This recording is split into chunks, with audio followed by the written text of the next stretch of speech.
Okay, thank you. We've had a question come in about China.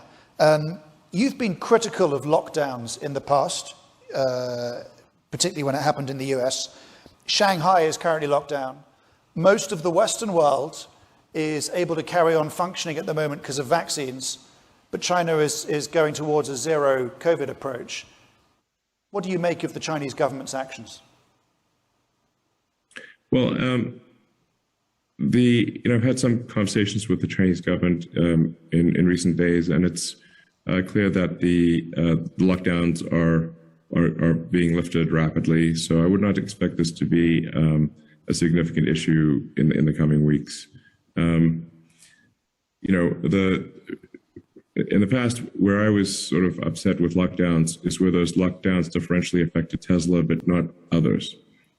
So in the case of California and the Bay Area counties specifically, every other car factory in North America was allowed to start, but not Tesla, even though there was no basis for that. It was simply because we were located in Alameda County in California.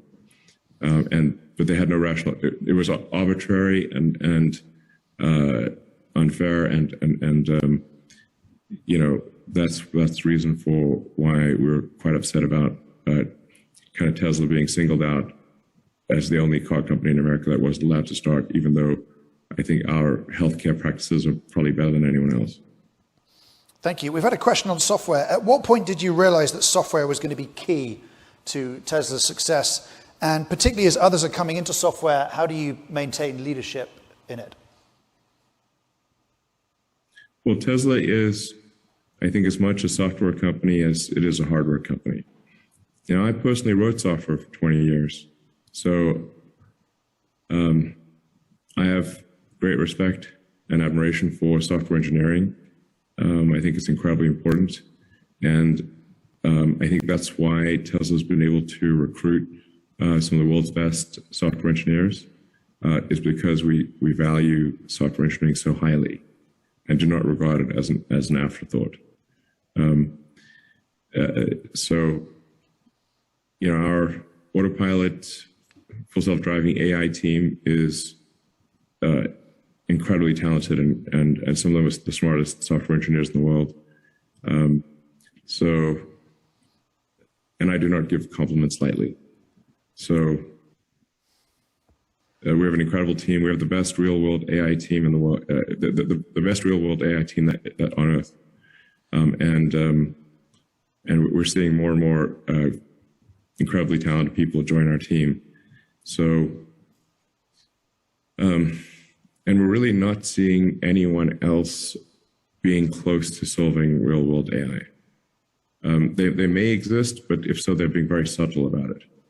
And I periodically poll our team and say, like, do we know anyone who is doing this? Because we know who a lot of the top people are in AI and what they're doing, and we just don't see anyone else that we're aware of making any significant progress in real world AI apart from Tesla. So yeah, I am quite confident that we will not merely maintain our software lead, but increase it. Thank you. We've had a question come in on the supercharger network. What are your thoughts about opening it to other motorists who don't drive Teslas? And doesn't that risk what is currently one of your great competitive advantages?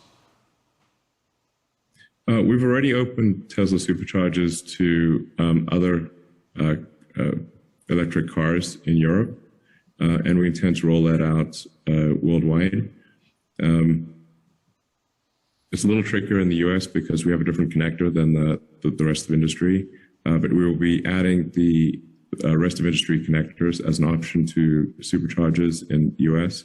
So we'll be we're trying as best as possible to do the right thing for the advancement of electrification, even if that diminishes our competitive advantage.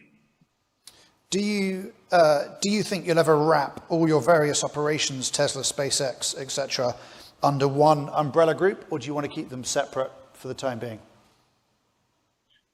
I think they're sort of separate objectives with different shareholder bases, and I think I don't see a ton of merit in combining them. At times there are people, where we have some very talented people who actually are willing to join, but they want to do things both at SpaceX and Tesla. So, for example, we've got one of the best advanced materials teams in the world. It might be the best, but it's certainly one of the best. And a lot of people on that team were willing to join, but only if they could work on both